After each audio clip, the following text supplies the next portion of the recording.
হরে কৃষ্ণ, রাধে রাধে। একটা কথা কি জানেন তো, আপনার জীবন আপনার হাতে। নিজের প্রতি বিশ্বাস রাখুন এবং নিজের ক্ষমতাকে কাজে লাগান।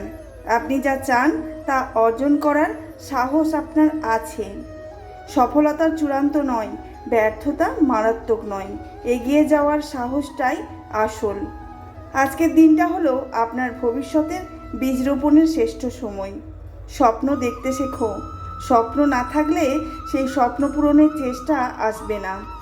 প্রতিটি বড় অর্জনের শুরু হয় আমি পারবো এই বিশ্বাসের মাধ্যমে। এই কথাগুলো মনে রেখে আপনি আপনার প্রতিটি দিনকে আরও অর্থপূর্ণ করে তুলুন। আপনার লক্ষ্য বা আপনি কী ধরনের চ্যালেঞ্জের সম্মুখীন হচ্ছেন সেই সম্পর্কে জানতে পারলে আরও ভালো হবে। ভালো থাকবেন, সুস্থ থাকবেন। জয় কৃষ্ণ কালী মায়ের জয়।